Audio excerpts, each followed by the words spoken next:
Hello, hello, hello. Today I'm talking with Tanya Janca.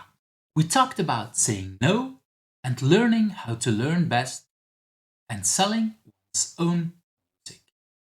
I'm Ivanul from Who's Agile. My pronouns are he and him. Welcome to my channel. You see a lot of agilists around me on this screen. If you want to hear me interviewing, please click that subscribe button because these are the people that I've invited so far. If you think I'm missing people, let me know in the comments. And that like button, well, if you liked today's interview, don't forget to click it. Hello, hello everyone, and hello with me I have Tanya. Is that how I should pronounce your name, Tanya? Yeah, Tanya Janca. Tanya Janca. And so, Tanya, for already good start. Now, what I wanted to say is before we start is that I'm recording this from Belgium, and we see here I'm in Ghent in Europe, in Belgium, and we're moving all across the globe to Victoria in Canada, if I'm correct. Yes. More or yes. less. Wow. The goal is not to show, of course, the exact location. We don't want to help stalkers, but it's a little bit to see. And on my side, it's let's say 10 minutes, 12 minutes after 8 in the evening. What's the time on your side? It's 11 a.m. Yeah, 11 just after a.m. 11 in the morning, and it's still Thursday, I think, right? Yep, I'm ahead of you. still Thursday. I'm calling from the future because for me it's Thursday evening. That's so yeah. I want to show it a little bit because of course we're conversing in real time, but it's not always clear for people, neither for me always. What's the differences, and I think that's for me one of the nice things to know a little bit where people are. Now Tanya, before we jump into the questions, what do you want people to know about you, for the few people that don't know you yet? I am someone that was a software developer that switched into application security because she just got fascinated. I just became completely fascinated with the idea of, oh, people are going to try to harm the software I built? No, that's not okay. And so as I started learning, I kept sharing more and more. And it turns out that I just really like learning things and then sharing them. And sharing, one of the things you see in the background with you, you see a book, and actually let's show it. We have both of your books here. I think this is the two that you've written, Secure Coding and Application Security, or Alice and Bob Learn, which I already like as an idea. Like for me, it feels like, okay, conversations between two people talking and learning in that way. I love the covers, by the way. It's really wonderful to have such I don't know, it's wonderful. It feels really encouraging to read, like, okay, this is going to be stories where I will learn about that. Was that a conscious choice for you to have it? Yeah, so I'm dyslexic and I have ADHD, and I wanted to create books that were extremely easy to read because I find textbooks can be pretty difficult and dry and boring. And I find cybersecurity often has like fear, uncertainty, doubt. You should, like, you better do this or else sort of thing. And instead, I wanted to make it a book that you could read, you could enjoy, you could easily understand, and you would feel like we want you and we need you if we're going to succeed. So please join us. I get that, because indeed for a lot of people I know, well, I've worked with a lot of developers that they want to shy away as much as possible about security because it's boring. They want to do the interesting stuff where, if I look the last years, the more exciting things are there, because you have to secure things against evil people that sometimes are very inventive to come up with stuff. So I can imagine that you have to be also inventive and creative to secure stuff in a good way. So really I agree. interesting. And I've learned already some things about you, dyslectic, ADHD. I have I need to think, a 20-year-old who's also dyslectic. And so I know the challenge, what it is. I know all the challenges to help him to read and to write. And yeah, that's it's wonderful that you use this, how would I say it, not as a disadvantage, but as an advantage to become a better writer, so that other people would be more encouraged to read. So that's I learned to speak French as an adult in my early 30s, and I went to a bunch of night schools, and they all rejected me. They're like, we can't teach you. And so I eventually found a school for dyslexic adults that want to learn a second language, because it's very hard for us. And they taught me the 21 different learning styles. And so when I teach and write, I try to do as many of those as possible, so that all different types of people can learn. Because they explained to me, as people get older, a lot of us don't exercise our brain. We don't keep learning. So like, I have a friend that's my age, and he's learning piano, and he's taking singing lessons, like, for the first time in his life. And he's like, yeah, almost no one I know is like taking lessons, or they're like, I learn enough at work, right? And so because we don't exercise our brain, after a certain point, most of us become learning disabled to a certain extent, because we haven't been exercising that muscle. And so I wanted to be able to reach all the people, not just most of the people or just the young people. And so I try really hard to do as many different types of ways that people learn as possible. So in a week and a half, I'm going to go record the audiobook for Alice and Bob Learn Secure Coding, just like I did for the first book, because a lot of people listen and they learn better, not just people who are visually impaired, but just, I personally love audiobooks. I find it easy to listen, and it sounds weird, but like, exercise at the same time, or do dishes or fold laundry. It makes the task that I'm doing way more fun. And I find I can pay attention to the book a bit better. So I try to do like as many different ways as I can to teach, because all of us deserve to learn. Yeah, I recognize that. It's like, for me, I love reading, but listening to a book is a different way. I can do it at other moments, and I can definitely see that it makes doing the dishes a lot less boring, because you focus on the learning and you don't realize that you're actually doing a task. And the same thing, I know there's also already some research that if your hands are busy, it does help your brain in many ways as well. So that I definitely see that. So already very interesting. Let's move to that very first question, and we'll probably run into some of these things that we already talked a little bit about. So what is something that people usually don't know about you, but has influenced you in who you are? I used to be a professional musician. And so I released, I still play guitar and sing, and I wrote folk music, and then I was in punk rock bands. And then in my 30s, I learned to play drums. And so I drummed in a bunch of bands. I released 5 independent albums, some music videos, stuff like that.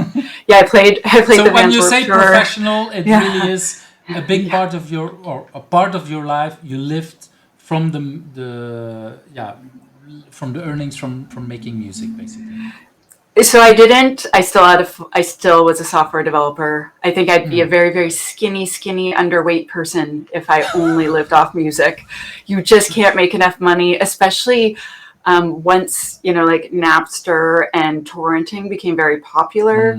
I used to be able to make hundreds of dollars a month selling copies of my albums and playing bars. And then all of a sudden I just couldn't sell albums.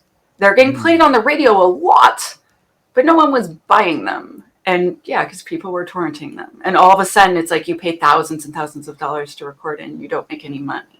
And so a lot of times people are like, how did you become a really good public speaker? I'm like, I was performing music for 17 years. And they're like, oh.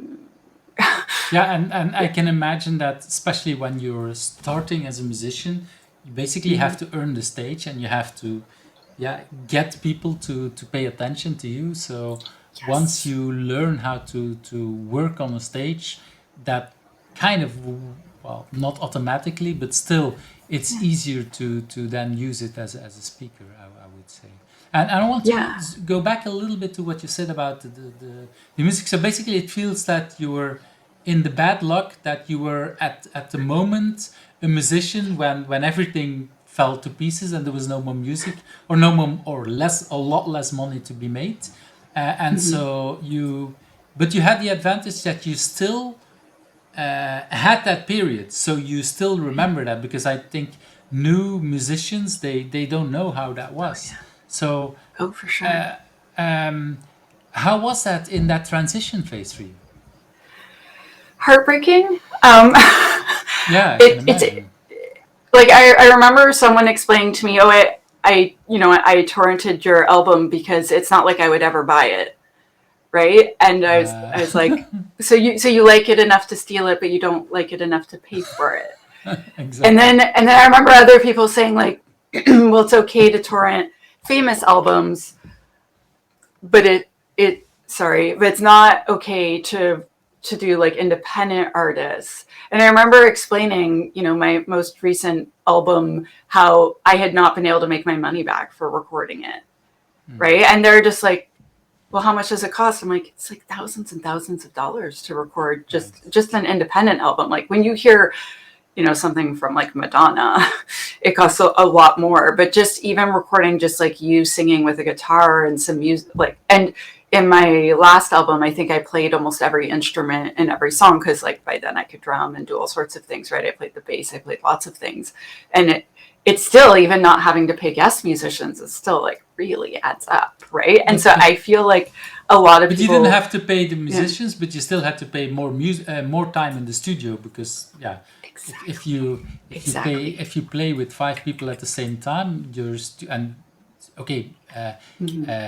studio musicians are expensive, but studio time is also very expensive. Especially if you want to have a good recording. So it's true. Wow. It is true. But then when you play every instrument, you also have to be good enough to understand the dynamics of creating songs and playing with. And was that a conscious choice, purely for making, because it makes your creation process hard, right? Or not? So at first I just wrote songs for myself because I just liked them. And then one day my stepfather said, you should play songs. You should play songs for other people. You sound really nice. I like it. I think other people will like it. And I was like, oh, scary. Right? Like I was like, oh, other humans. Oh no.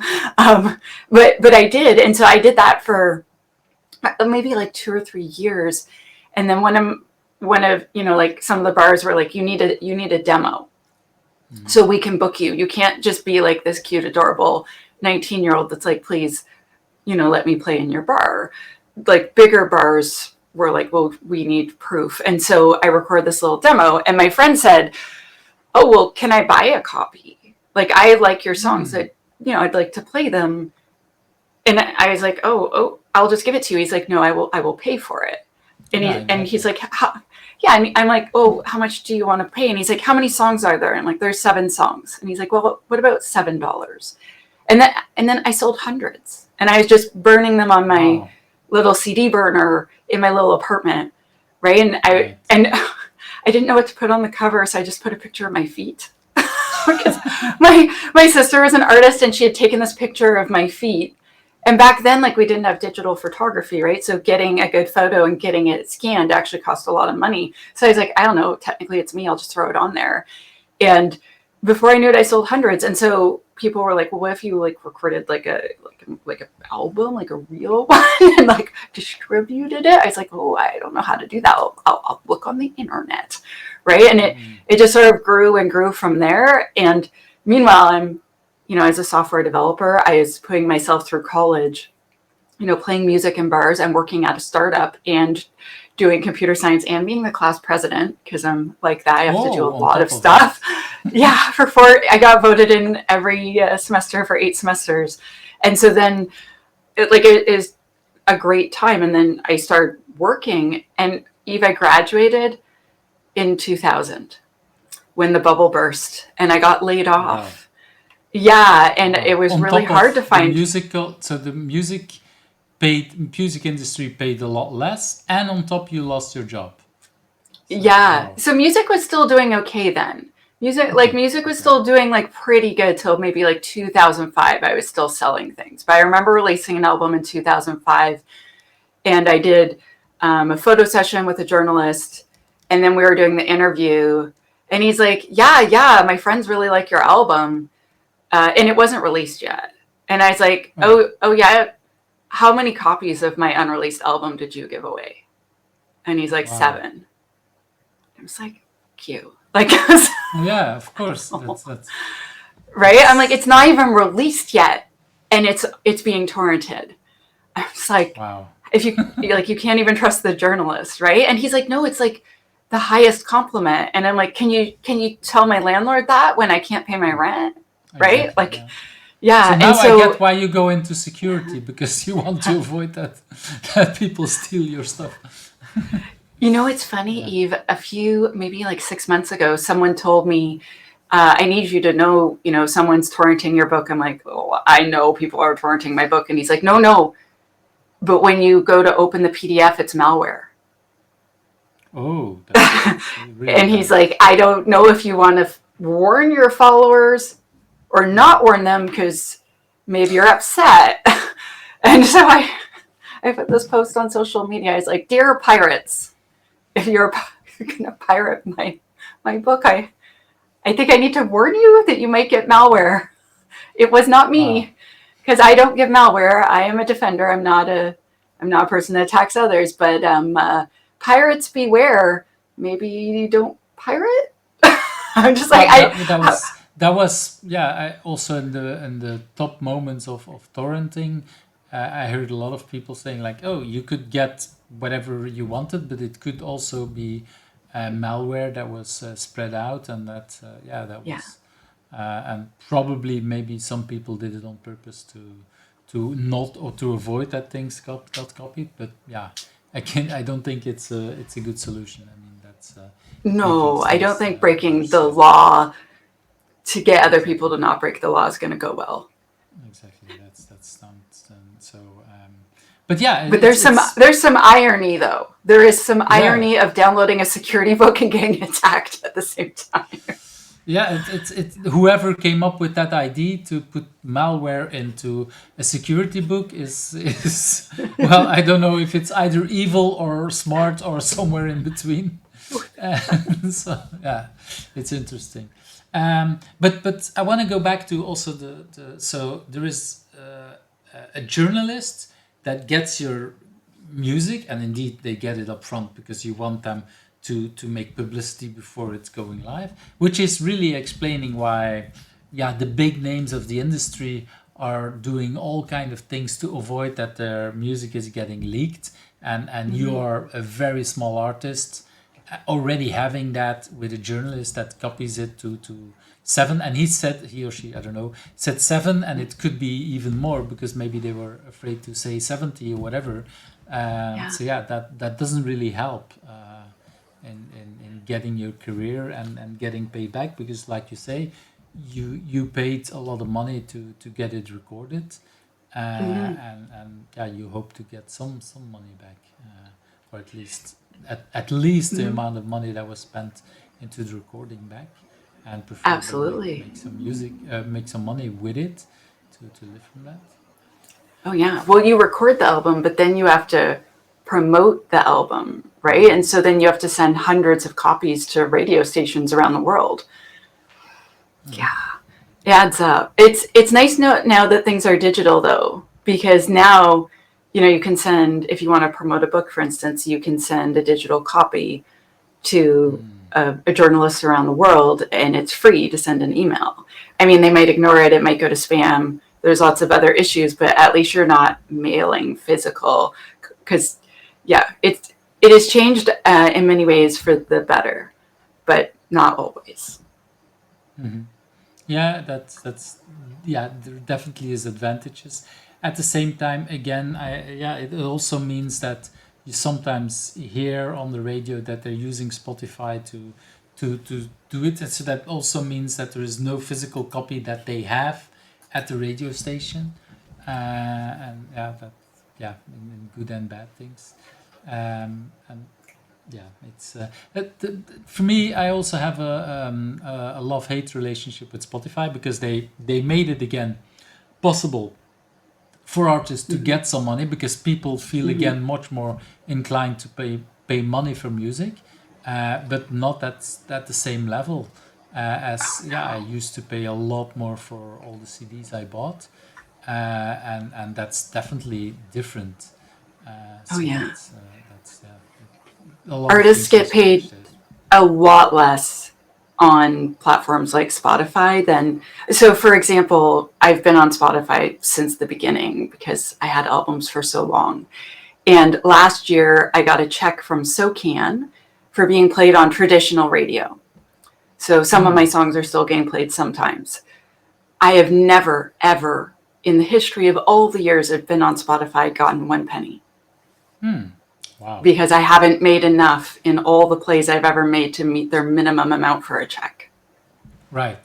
Okay. That's And indeed. And yeah. did you put your money yourself on there, or is that a records company that put your money on your songs on there, or how did? I think it was through a record deal with CD Baby. So I've had like many distribution deals over the time. Like there's Interpol, there's like a bunch of different ones that I was with, and honestly, it's been a while. So, but I know one of them then licensed it to Spotify, and so theoretically, you're supposed to get a check at some point if you get enough plays, but there's a minimum threshold, and like I don't even know where any of those things are anymore, to be honest. Like, yeah. I feel like over time so my albums aren't getting played a lot anymore, which is totally okay. Like that's not what I'm doing, what I'm promoting, the work that I'm trying to raise awareness on. It's actually really nice. Like I didn't even realize that people were still listening to such things until actually 2 months ago, a friend of mine said, he's like, I need you to know that for a year on eBay, I have been trying to buy an old copy of your album so that I could surprise you and get you to autograph it for me. Because I thought that'd be like this really fun thing to do, to surprise you at a conference and do that. And he's like, and I need you to know your albums come up regularly on eBay. And everyone outbids me, and I haven't been able to purchase one for a year. And so I just want you to know people are still, I was like, oh, I had no idea. I just like, I have a pile of them in my basement. Like I can just so you can bring them to, no, you can just indeed bring them to your conferences, and next to your books that you're selling, sell a CD. You just need to mention it once or twice in your speeches, and then say, oh, and by the way, you can still buy some of these copies because I have way too much in my basements that I want to get rid of, and so why not?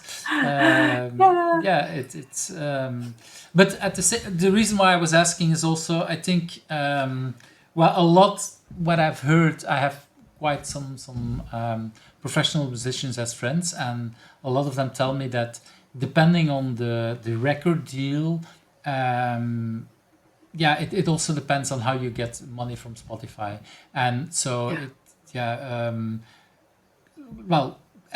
clearly the record company didn't tell you it was on Spotify because you discovered it yourself, or at least that's what I'm hearing, and so they might think, oh, we can just ignore and not tell Tanya, and maybe they are making some money out of it. So that, but again, it really depends on the contracts, because at some point, record companies changed a lot of their contracts after they moved from albums to CDs, because then they realized like, oh, wait a minute, now when people buy the albums again on CD, now we have to pay again the artist. And they, at a lot of companies, record companies, changed their the way they pay, and they made it very explicit in the contracts that for every how would I say it, for every type of way it is distributed, you as an artist have to renegotiate about what you're getting paid. And so if there's no active contract, they might just say, okay, we don't have to do that. So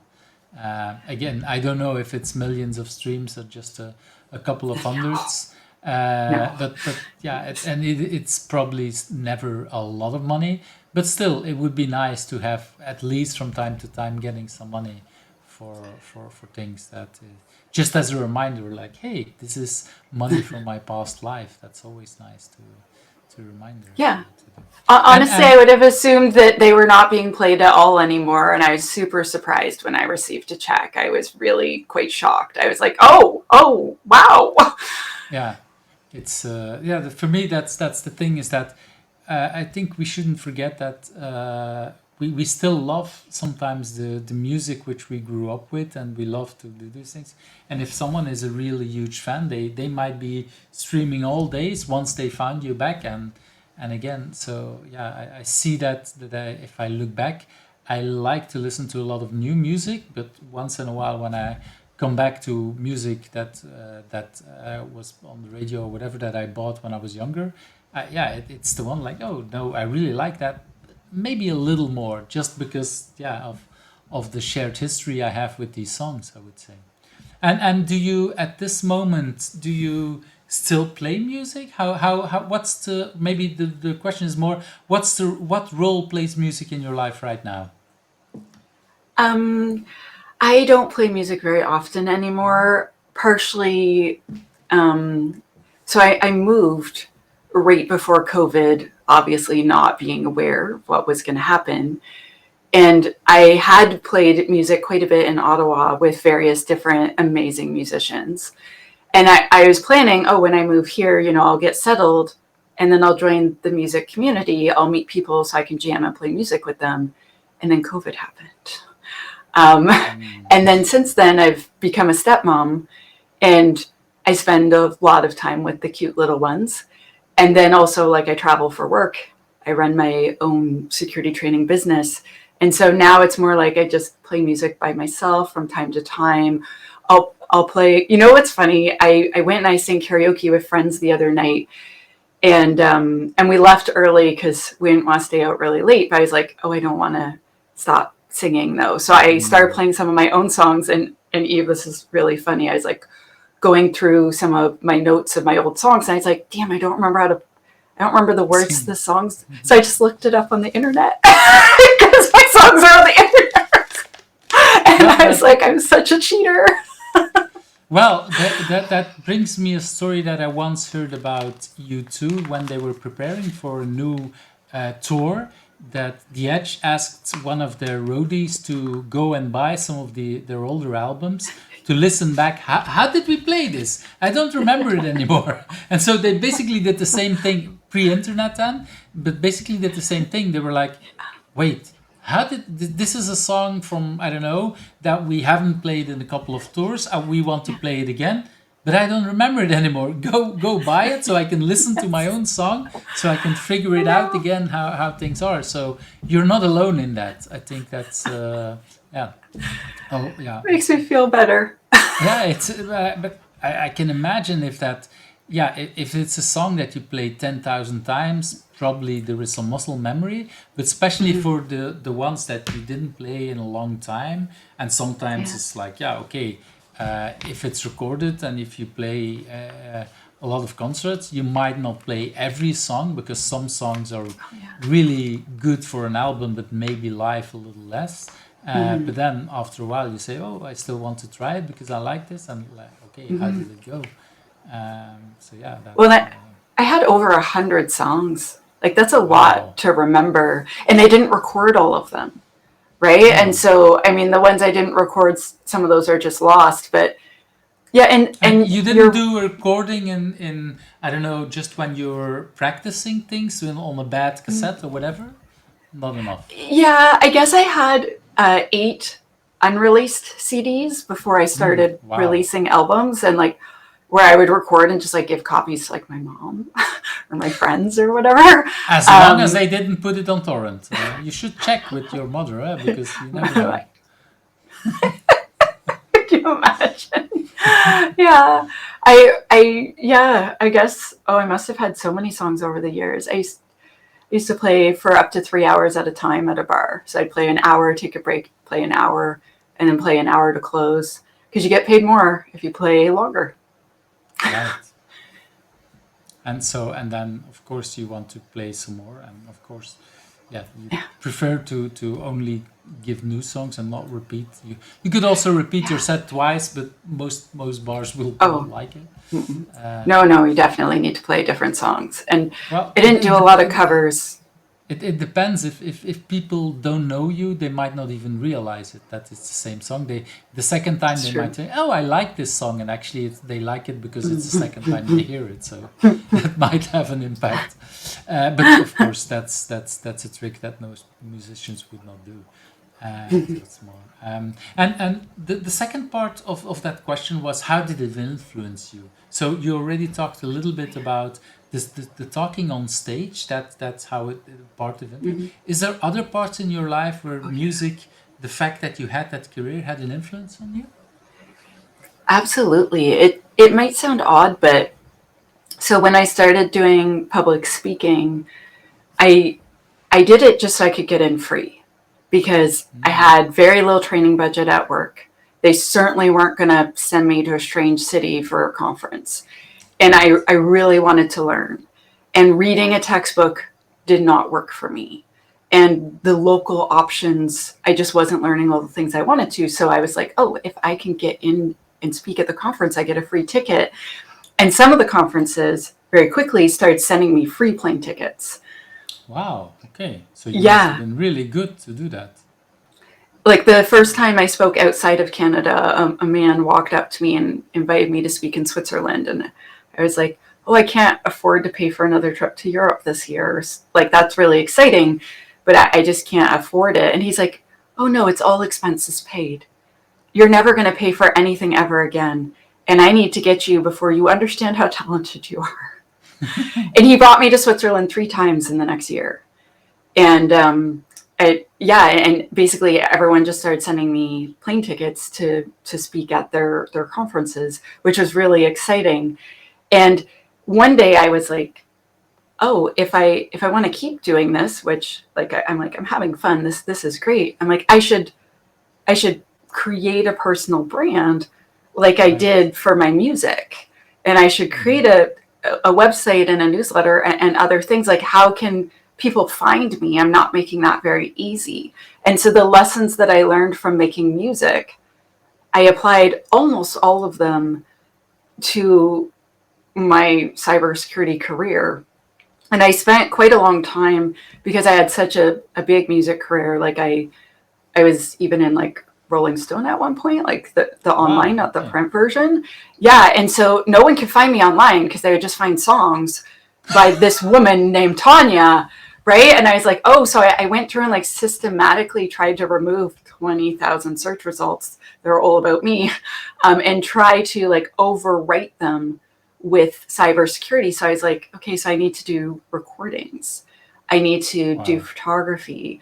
I need to have search engine optimization. And so I applied all of those lessons. And so sometimes people are like, you know, how do you do this or how do you do that? And I'm just like, oh, well, because I've been on the radio doing interviews since I was 19 years old, and I'm 46 now, right? And so I'll just write a podcast host and be like, hi, I'm Tanya, and I really like securing software and DevSecOps and this and that, and like your show's about, let's say, like Python, and I'd love to talk how to write more secure Python with you, and like here's some things that I would love to dive into. Like, is there a chance you would consider me as a guest? And lots of people are like, you just write them. I'm like, the worst thing they can do is ignore you, right? And then I just wasted 10 or 15 minutes researching their show and writing them a nice letter, right? And like, that's the worst that can happen. And sometimes, even if they say no, later on they might recognize you or remember you and say like, oh, wait a minute, that Tanya, actually she already contacted me. So yeah, exactly. Or I mean, I feel like putting yourself out there almost never hurts, and mostly you get responses that are positive. Like, a lot of people ignore you, but when you do get a response, it's often like, oh, you know, what type of work have you done? Or like, what types of topics do you think would work for our audience? And you go back and forth, and sometimes you're still a bad fit, right? But most of the time, because I pick carefully, right? I don't just write like random podcasts about like health or something. Usually, we find a thing in common that we're both excited about, that we can have a good conversation about. And then it goes from there. And so if you are listening and you are wondering, just really politely ask for the thing you want, and make sure that you have done your research when you do that.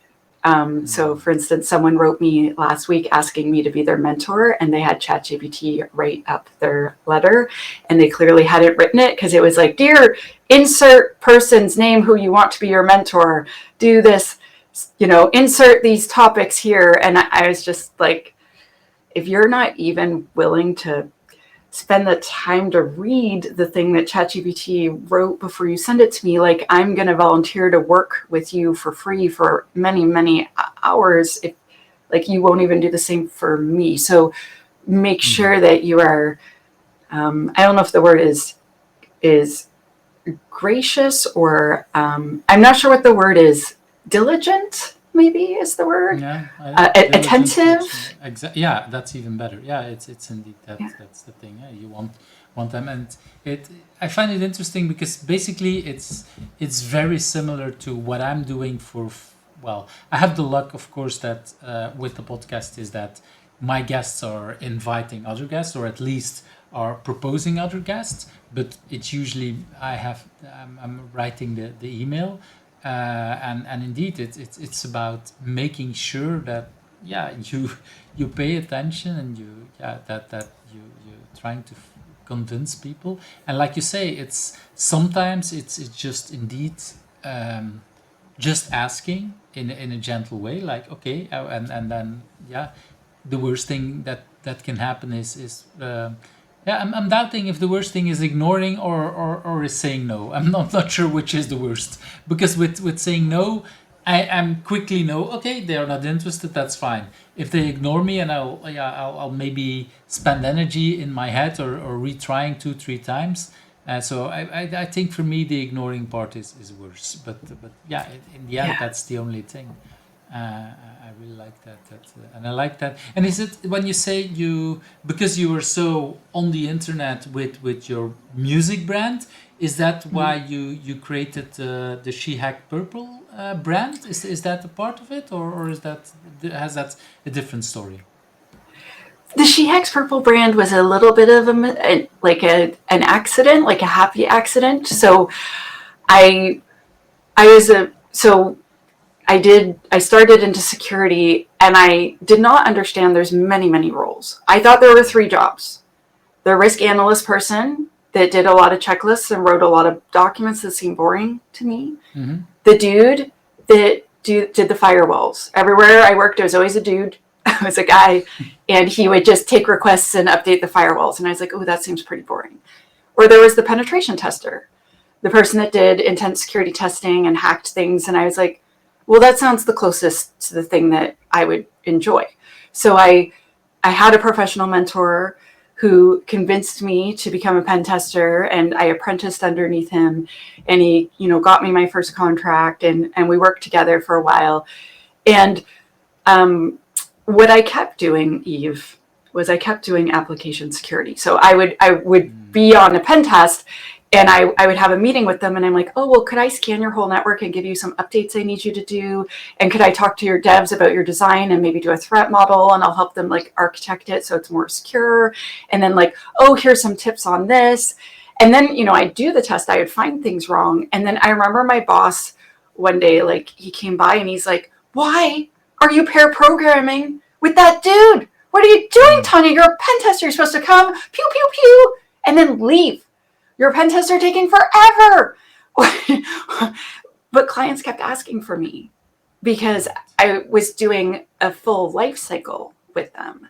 And so then I started consulting, and I would tell them I'm going to do a pen test, but then I would explain what my pen test was, and what I would do is actually do like a small cycle of application security. Right? Like, I'm like, we're going to have some requirements for your app, and we're going to look at your design and make sure it's safe, and we're going to do this. And then they would sign like, yes, they want that. And I would call it a pen test. And so what I was doing was more defensive. And so a penetration test, a lot of us will call that red team, aggressive, offensive security. But then I kept doing blue team things like defense, like you're definitely not supposed to be helping them fix the bugs when you're a pen tester. And so people started teasing me that I was a purple teamer and that I was the purple lady. And so then my friend Kevin Wall, I came to a meetup and I was talking about security and I was all excited. And he was like, Tanya, people call you, the purple lady, but you show up here and your hair is not even purple. So I put some purple streaks in it and he just died laughing. And so I needed to make a Twitter handle. So I was at OWASP Global AppSec in Ireland in 2016, and the WannaCry virus or malware broke out on stage. And basically this lady, Jaya Balu, was like, oh my gosh, I put, a proof of concept in exploit DB and someone just used it to attack the NHS in the UK. And oh my God, I have to go. And so I wanted to follow all of this on Twitter because Twitter was the big platform at the time. And I was looking over my friend Shannon's shoulder, like reading Twitter. And she's like, Tanya, Twitter accounts are free. And I need you to grow up and be an adult InfoSec professional and get your own Twitter account. Okay, Missy? And so I was like, what will my Twitter account be? And my email address was SheX Computers. And that was too long. And so I'm like, I need something shorter. I'm like, I don't know, SheX Purple. It's not like anyone's ever going to follow me. It won't matter. And so I did that. And then, Eve, if I don't wear purple on stage, people complain. Like I wore like this red dress at DEF CON, not this year, but last year. And I was like, I know. I've already heard it 5 times. Like, you're not wearing purple. What are you doing? I'm like, I'm really sorry, everyone. It was an emergency and I had to wear red. And the emergency is that I look really good in red. Please forgive me. Or you could combine red and blue and then say and give your story again why purple came out. But yeah, I have also some purple on the screen. I actually am a big fan of purple, so yeah, that's was a happy coincidence when you were invited by Lizzie Hawk. But yeah, okay, that shows already a little bit the combination of some of these stories. So let's move to that second question. So if you had not been doing what you've been doing now, what would have become of you? Do you have any idea? So right now I am running my own company, doing secure coding training for big corporations. And I'm planning, I previously used to have this big community academy online, and I want to do something like that again. And so if I wasn't doing that, I would probably be working somewhere just doing application security rather than teaching it. I started teaching, Eve, because, I was speaking at conferences, quite frankly, so I could get in free. And then I was speaking at conferences because I got to travel the world and someone else was paying. And I have to say that's the best deal that I can imagine. I just can't imagine a better deal. You get paid for traveling. So, right? Yeah. Right? To amazing places. Like I got to go to Korea. I got to go to Singapore. I got to go to Vienna. Where are you? You're in Belgium. I've never been to Belgium yet. And it's on my list of places I'd really like to visit someday. Well, we talked about DevSecOps. Well, DevOps was invented in Belgium by a friend of mine. So we definitely have every couple of years we do have again DevOps community. So you might be invited to some of these things if you apply to it. So we'll definitely have to keep in touch and see if there are opportunities for Belgium. And I want to sidetrack a little bit and circle back to the previous one. So you talked about music and you talked about making money. Were you ever invited, or did you ever play in other countries, or was that more local, your music career? I mostly just played in Canada. I played in the United States briefly on the band's Warped Tour in 2005, I think, but mostly just in Canada. I didn't really feel very comfortable traveling internationally by myself. I didn't really feel safe doing that. And so, and then when you travel with a band, it's so much more expensive because there's 2, 3, 4, 5 of you, right? And so then you have to make more money. And so I didn't really get that far. And I also found that recording albums and mailing them all around the world, I got a lot more attention than doing a tour where I play for like 50 people in a bar. Right. Like, it's hard to get a really good tour going. And also, like, my music career took off to a certain point. And then, due to health reasons, I wasn't able to play music as well. So I have a chronic pain condition. And so my hands weren't functioning as well. And so I wasn't able to play music as much, and I'd have to do shorter and shorter and shorter sets. I wasn't able to practice as much. And so as my music career went off, it went down, and it got to the point where I was like, I can't play every day. I can't even play like maybe 2 or 3 times a week max. Even for very famous musicians, when they go on tour, every day that they're not playing is very expensive. Of course, the bigger you become, the more crew you have, and you have to pay all of them. But it's the same thing in different scales. Even for yourself, paying well your hotels and wherever you're staying, you still have to pay.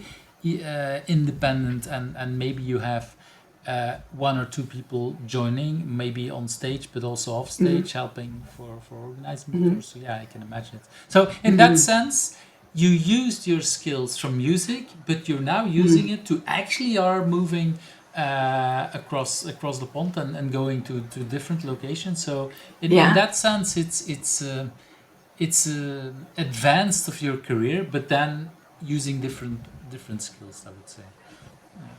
I also discovered that when I was traveling internationally, so this might sound odd, but I was like, so some countries I feel safer in than other countries.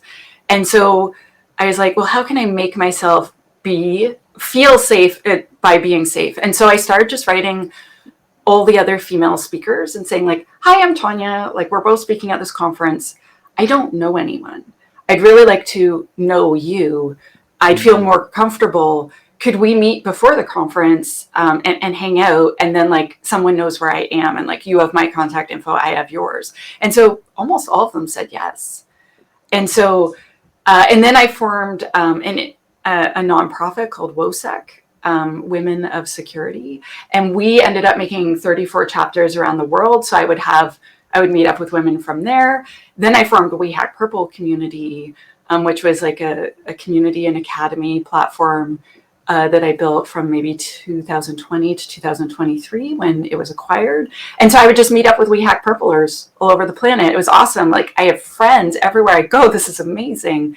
And so I now like have such a following that any city I go to, I can just say like, hey, can someone meet up with me? And I know there'll be a friendly face. Like, I feel a lot of gratitude that I'm in a position like that I could say like, hey, can someone recommend this? Can someone help with that? Or could someone meet me? And just like to know that someone knows where I am and gives a crap that I am safe, if that makes sense. And so I think it's such a wonderful tip and advice for people to do. Actually, in a way, there's multiple stories about how Who's Agile started, but one of the things is at some point we had, well, first there was a blog, then a book, then a series of books, and the series of books were country based. And basically that was very similar for me in the sense that I thought, oh, if I ever go to Canada and there is a Who's Agile Canada, then I now have lots of friends, or I know at least some people that are interesting to talk to and see, hey, if I come to your country, can I talk to you? And I find that so wonderful that indeed well, once you have at least 1 or 2 friends, it's so much easier to make other friends because they can introduce you, especially as a speaker from a different country, coming to a conference where you don't know anyone. It's walking in, it's like, what? I don't even know any habits, any things. I might be even crossing the street and looking at the wrong side because I don't know where the car's coming from, left or right. Okay, I can look it up, but just it's you don't know what you don't know, and having friends there can help so much. So I think this is a wonderful tip for if you ever go to conferences in other places, contact people that you feel safe with, and contact them, say, okay, can we have a chat up front, or can we meet up front? So it's such a good idea. That's wonderful. There's so many communities. Like I've been part of the OWASP community for over 10 years now, and they have over 300 chapters around the world. And I know I can write the project leaders and say, like, hi, I'm coming to town. And, maybe the leaders are busy that day, but they'll introduce me to someone from the community that is happy to, have dinner or breakfast or something with me. And it's very powerful. I think a lot of people that aren't part of communities don't understand how much benefit that you can gain. Like, and I don't mean like that you're taking from the community. I mean from being a part of the community. Yeah, exactly. Because I've had people come. So I live just outside Victoria, and so I've had people come from other cities, and they're like, "I'm coming to Victoria." I'm like, "Oh my gosh, we'll have a meetup. We'll do this. We'll do that." Right? Because I'm like so excited they're visiting the island, and it's like wonderful for me to have visitors, if that makes sense. Like, and the whole community gets so excited. So I feel like there's benefit on both sides when we participate in community. Like, no matter what you're doing, like you're this positive force. And like I say, it's as easy as asking. I have with this community, when I started this, a lot of people then say, oh, but it's easy for you because you know a lot of people. Well, the reason I know a lot of people is because I ask people. I read a book that I don't understand, and thanks to Twitter, okay, I do. Twitter is a totally different ballgame today, but back 10 years ago, I would just go on Twitter, look for the author, and just ask questions and be able to contact, because I wanted to understand something, and people usually are very happy to help out. If people can meet up with you before, for them it's nice. It's a way to contact. It's a way to introducing you to other people is also nice for them. So it's a win-win-win. So it's really really good. So it's really wonderful to hear again these kind of things. Let's move to that next question, because I already have the feeling. So, well, you talk already about overcoming some challenges, but because there's a couple of challenges you mentioned already. But what do you consider your biggest challenge, and why is that a good thing for you? At least the biggest challenge, of course, you want to share openly on the internet. So in December, I got diagnosed with ADHD, and for those that don't know, it's like it's basically, some people call it a learning disability, but basically, I get really excited and distracted by things, and I was getting one of my stepchildren diagnosed. And so then I read 6 books about it, because that's what I'm like. I must research this very much. And it was funny because I was reading and I'm like, oh, that's funny, I do that. Oh, that's funny, I do that. Oh, that's hilarious, I also do that. And I remember my significant other was like, yes, because you have ADHD. I'm like, no, I'm not related to you and my stepchildren. You guys have it. I just live with you. And they're like, yeah. And then the doctor's like, yeah, about that. And so it is wonderful, because I get very excited and fascinated by things, and I am able to do many, many, many things at once. But it is also a giant challenge to try to focus on the things that are important. And so some people who have ADHD choose to take medication. And so the past couple months I've been taking medication, and I cannot tell you how much less stressed out I am, because I've learned, so when you have ADHD, it's almost impossible to say no. Not because the word no is hard to pronounce or anything like that, but because you're like, oh, that's amazing. Of course I want to go do that project with you. Of course I want to collaborate on a blog post. Of course and then I would have signed myself up for 100 things, and then I'd be so stressed out about it. And then I wouldn't have time for the things that were most important, such as like finishing my book, right? And so now with medication and being aware that this is a thing that I have to watch out for, I'm like, oh, so someone's asking me to collaborate on a blog post. And I'm like, so the person's super nice. And so I want to say yes to them. But is this a good idea for my business? No, this is a terrible idea. Because it'll take me 3 times as long to write it with them than by myself.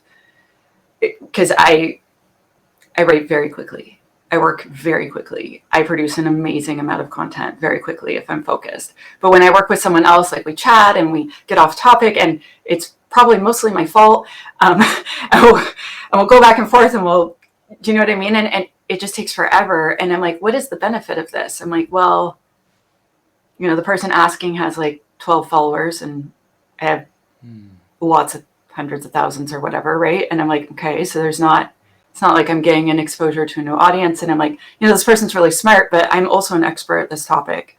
So I probably know just as much as they do. And I'm like, And so then, I can judge that and be like, so thank you for the invitation, but I'd rather work alone.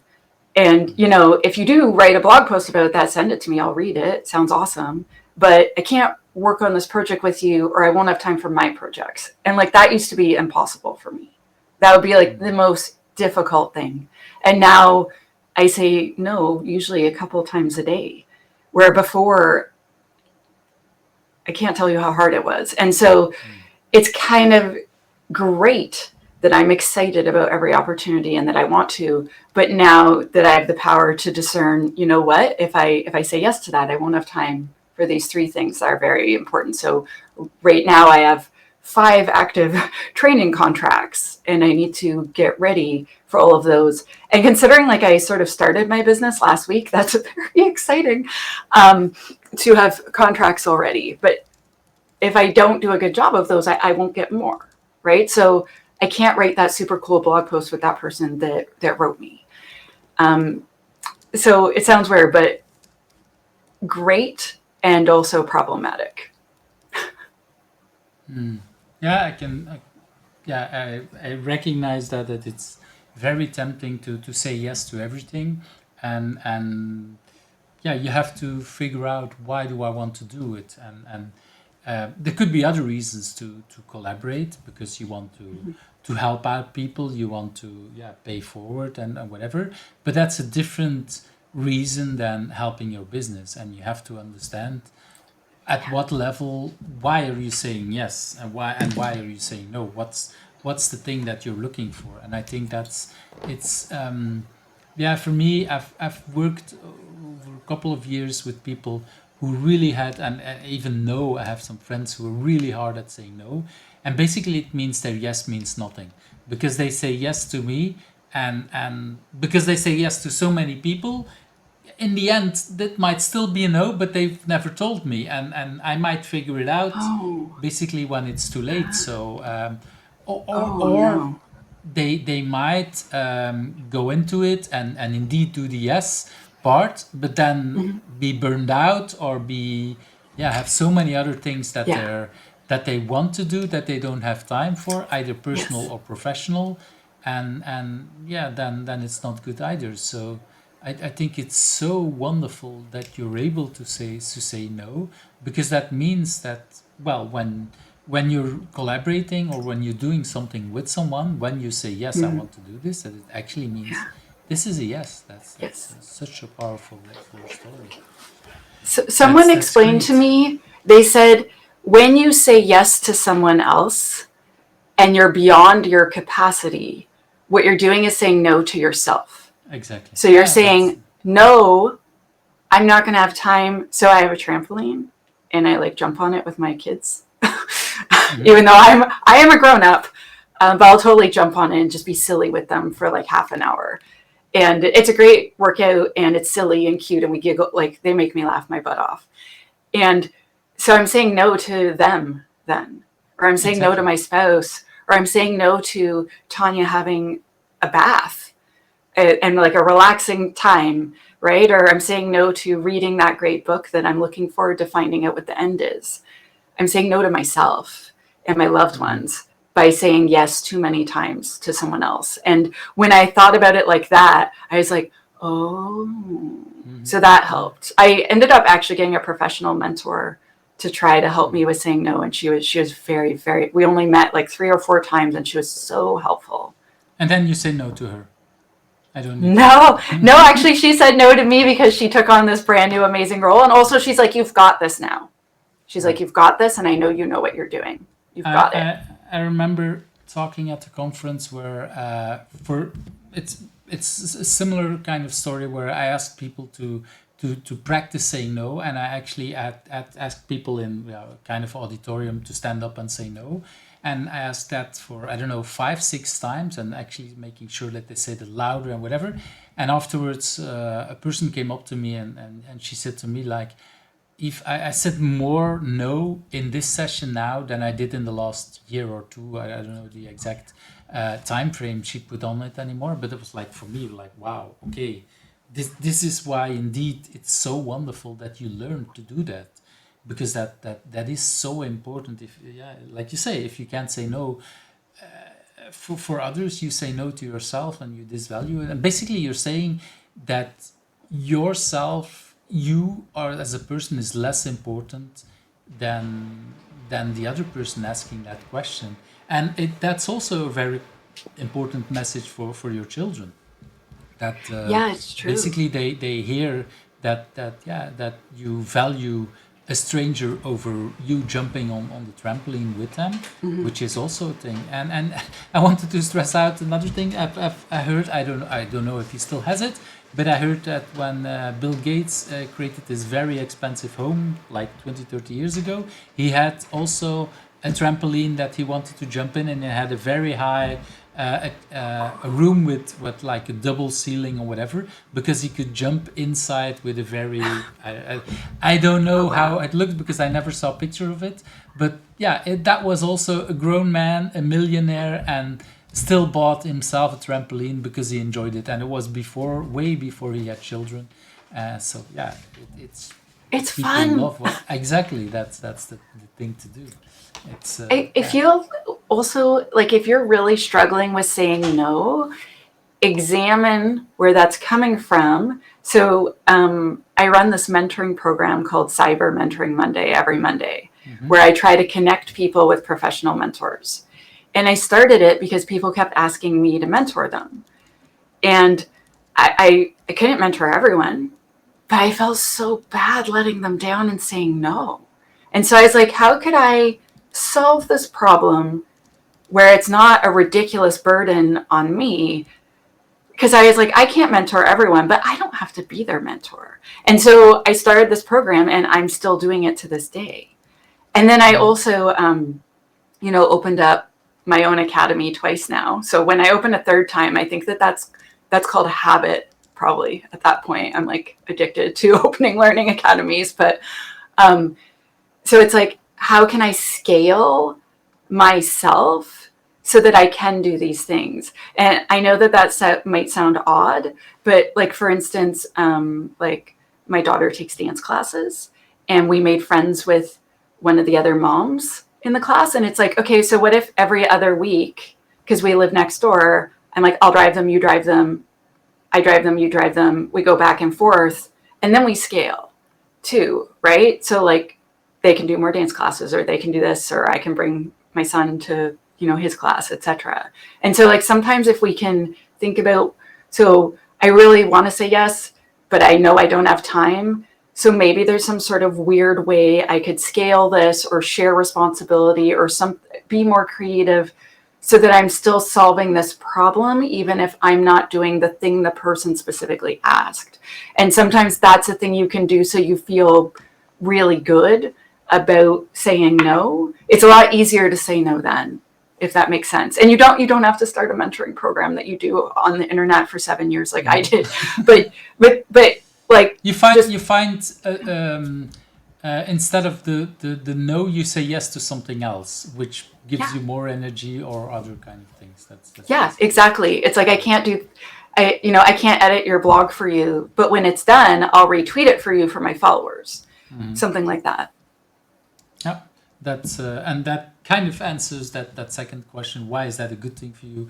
That already became clear because you have time for jumping in trampolines, but you also have other ways that you can help out people and find it so really wonderful. Again, this is already, I think, the third question where we jump into so many tips and ideas for helping other people. So really wonderful. Let's move to that fourth question. Because again, with sometimes with people here on the show, I feel a lot of passion. I feel a lot of drive. That's basically your whole life story, from being a musician to everything else you just said. Do you know where that drive, where that passion is coming from? I have two two life goals, maybe is the word, rather than professional goals. So I have two sort of guiding forces. And one is that I need to perform good in this world. And I mean how Superman performs good, not I have bad grammar. And so I want to be a person that can show kindness and help others, if that makes sense, and like make the world a better place. And that is something that's very important to me. And so even before I was, doing cybersecurity or music, this is just a force that has guided me. And then the other thing, once I switched into cybersecurity and I saw the harm that it could cause, like doing instant response, you are very exposed to the harm, like how people are hurt. Like I've literally had people cry in my arms that were hurt by cyber attacks. And so I decided that I wanted to meaningfully move our industry forward in creating more secure software. Like that I needed to really personally move the needle. And by creating thousands of new AppSec engineers, it definitely helped. By publishing books and articles on and countless videos on like secure coding, on how to build an application security program, working with literally hundreds of companies, helping them improve their programs. I feel like I have made a very positive difference. Like when I started, application security wasn't a part of most enterprise security programs. And now it would be shocking for an enterprise level company to not have the security of their software be a major component of their overall cybersecurity program. Like it's just not acceptable anymore. And that was one of the things that was important to me, like that we have enough people to do this job, that they have the expertise, that it's a lot easier to get into this field.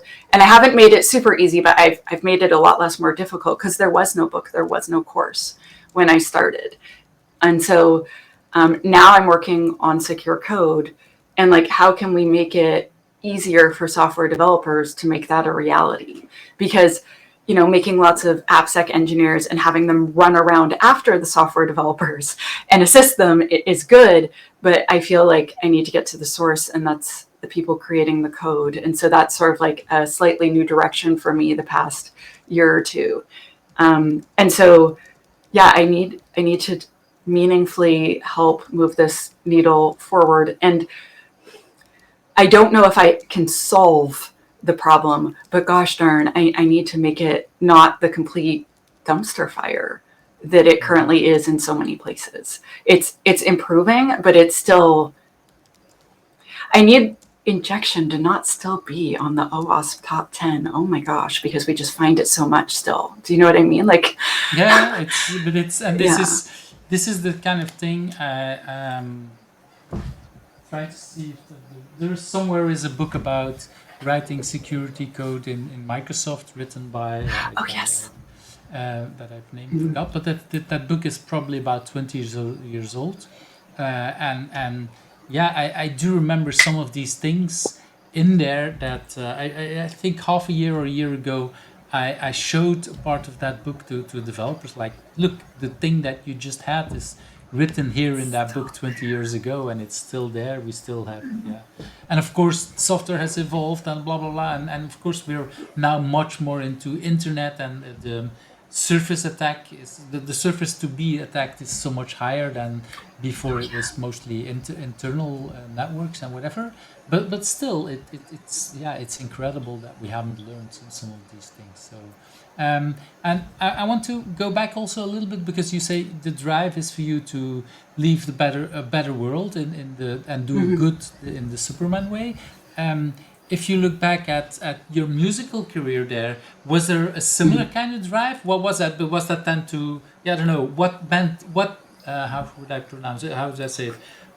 What did good mean in that world? Yes. So while I was a musician, it sounds weird, but I helped other people learn how to be a professional musician. So I made online content about how to create a press kit, how to record an album on the cheap, how to get your first time booked at a bar.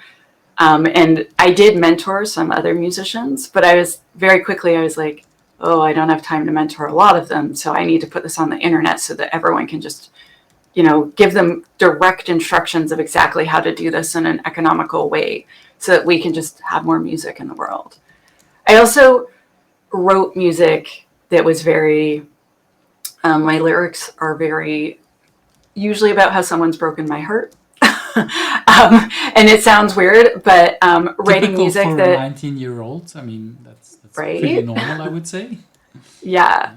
But I feel I had a lot of fans write me and tell me, like, I went through a breakup and your albums like made it better. And it sounds weird, but I made my music to be comforting, if that makes sense. Oh yeah, I think, well, if I hear some of the things that people say about what Taylor Swift did in her music when she wrote about breakups and all her exes and whatever, that's very similar to for some people comforting, like, oh, I'm not alone, and even that famous person also has breakups, and there is someone that understands my pain, basically. Even though the circumstances and the people are different, there is some universal truth in listening to music. And really, I've literally have lots of songs from my youth that I sometimes think, how could it be that this person that lived in a completely different country is maybe 10 or 20 years older than me, understands me so well, and has feels like, hey, were you with me yesterday? And how could you written that song before I had that situation yesterday? How did you do that? So I recognize that part really about comforting, and that's a little bit what I was maybe hoping is the wrong word, but what I was sensing when I asked the question about music, because that's what I see a lot of musicians doing, and it might feel for other people like, hey, but now today you're really making people's lives better because you make them their life secure and whatever, but actually in the other part you made their life also better. It was just different, in a completely different kind of thing. So that's, I think also my whole life I've been building communities.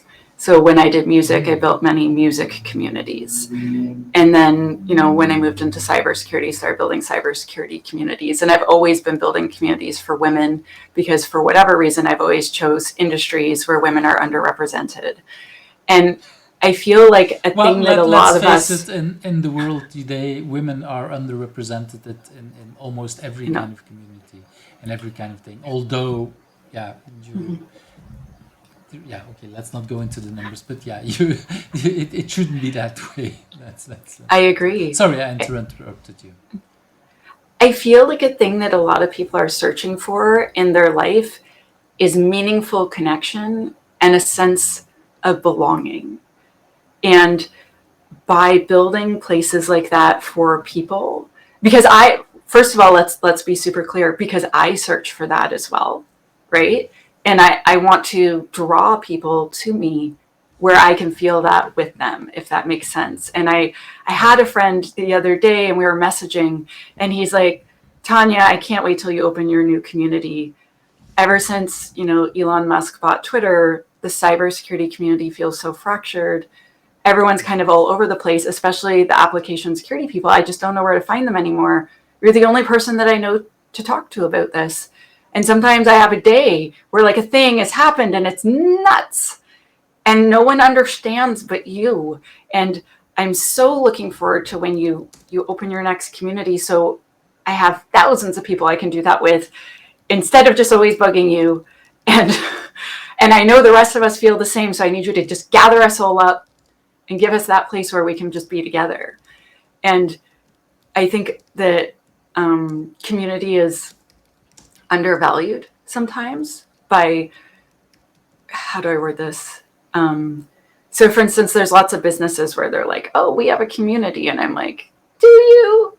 Like if the purpose is for you to extract as much money as possible from these individuals, as opposed to having your first priority being to help them connect with each other. Or in my case, my communities have like more recently been with the purpose of education, helping make sure that some of them it's like to find a new job, some of them it's to excel in their current job, to make friends and connect with each other, but also like to feel competent and to feel I belong in this industry, I'm wanted, I'm needed. And I know that I know how to do this because I've had whatever trainings and learnings, and I have a checklist ready, and I have this and I have that, and I am prepared. Because a lot of us in cybersecurity who you can ask. Exactly. So like a lot of people are like, it's my first week at my new AppSec company, and like, or my first job at my AppSec career, and like this happened and I just don't know what to do. Or like, I'm being asked to look through these different products and like, I don't know which one the best one is. And it's really hard if a lot of these groups are run by vendors. And I've worked for vendors, and I'm not saying we don't need them. Products are amazing, but like we end up with a lot of bias, where my bias is I want you to write more secure code. I don't care how you do it. I just want it to be good. And whatever tool you choose, if it's working for you, that's the right tool. And so I feel like giving people a place that's unbiased, where they can speak freely and no one's going to come give them a sales pitch. Like I am going to try to sell them on the idea of like, I need you to write more secure code, and I am going to, release educational materials. But I feel like having a place where people can be together, and Eve, so they can be safe, because Twitter could be quite toxic at times. Like and more right? and more, I would say. Absolutely. And there's also like all these weird algorithms on the different social media where they force down certain things and bring up certain things and hide certain things. And whereas if you have a private place with a code of conduct and you have moderators, like in all my years with We Hack Purple community, I never had to ban a single person. We had to have a talk with 2 people, and both of them just agreed to take down the post that they had done that had hurt other people's feelings. And we just talked about it, and they were okay. And I was like, if you understand like why that's not cool, and like I would love you to stay. Right. And both of them stayed. And like they one never misbehaved anymore.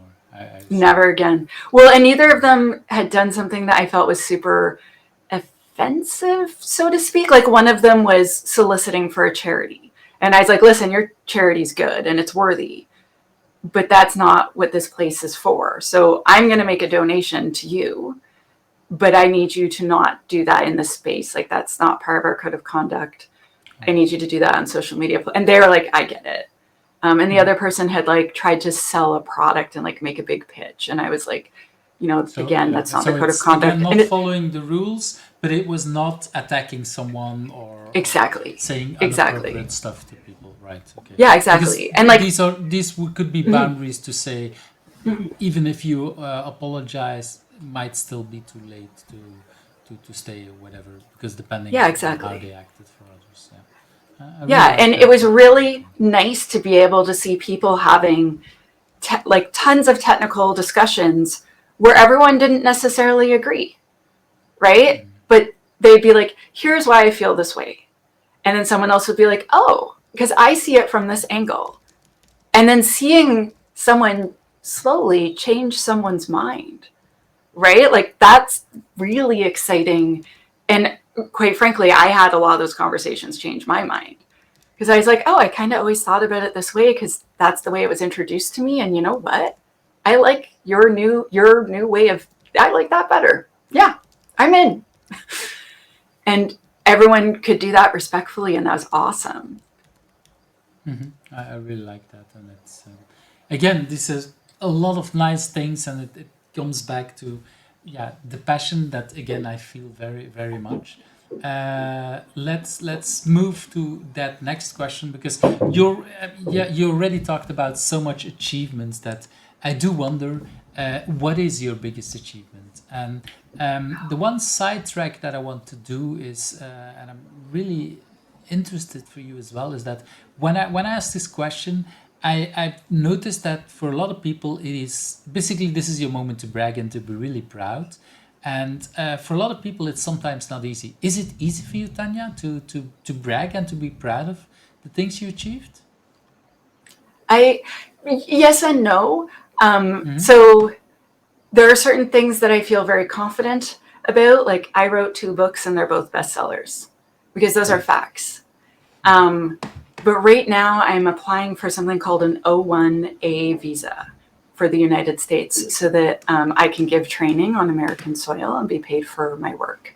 Because right now when I go, I only ever speak for free and volunteer. I've never been paid for work, because that breaks the laws, and I really don't like getting arrested. Like, I've never been arrested, but I'm just going to prejudge that I wouldn't like it. And so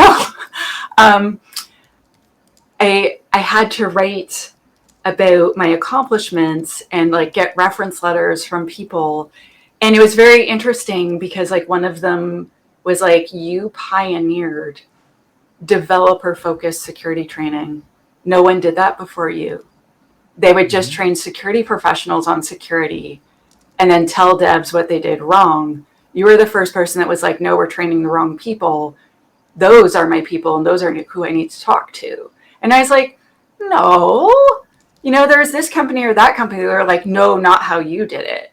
Like, you did it human focused, this way, that way. Like, you created a new genre of education. And I was like, oh shit, did I? And I was very surprised by that. And then another reference letter was how do I word this? Like, how I had changed AppSec from this niche thing into it is now mainstream. They're like, that was you. And they gave me all these examples of things that I did that I hadn't. I was like, well, lots of people. They're like, nope. And so for the O1 visa, you have to be in the top 1% of your field. And you have to have made significant industry contributions. And I was like, yes, I wrote 2 books. And they're like, no, Tanya, you did way the hell more than that. You made thousands of new AppSec engineers. You have literally taught thousands and thousands and thousands of students. Who else has done that? And I was like, oh, and they're like, individually as one person. And I was like, oh, they're like saying a company that's 800 people did that is not the same as one individual doing that. And so, helping people switch careers is so amazing and powerful. And so like one of my past students wrote a reference letter for me, and I was like, I'm not crying, you're crying.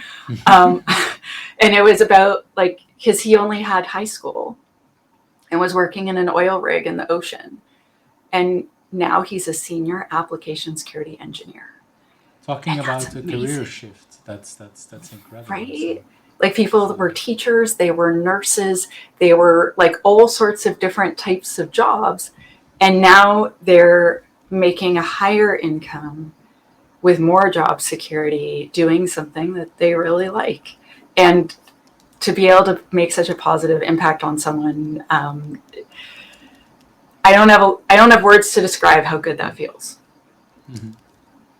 And so I would say my greatest accomplishment is being able to positively affect change on an industry that really matters to me. That sounds like a real achievement, and everything you just mentioned here is examples of this that is incredible, and that is indeed something to be very proud of, and a big achievement. I'm so glad that you share also the backstory on that, the fact that people have to convince you and tell you like, hey, wait a minute, it's not just 2 books, it is a lot more, and it's this is for me one of the reasons why I asked this question, because sometimes people don't always realize it. And I have quite a number of people who told me before or after, like, okay, I didn't know, so I had to ask the people around me what could be my achievement, and then learn, like, oh, really? Do you consider that an achievement? Yes, we consider that. Similar to your story here, like, okay, you're proud about the two books, but actually it's much bigger than that, and that is so wonderful, and that is really something to be proud of, and to be really good to mention that. So again, for me also a role model in doing that and talking about it, and having this. So again, very nice things to talk about. Let's move to that next question. And you already shared, I would say, a lot of tips and a lot of different things, but do you have a personal agility tip to share? Is there anything that you say, hey, this is the official tip, whatever that means?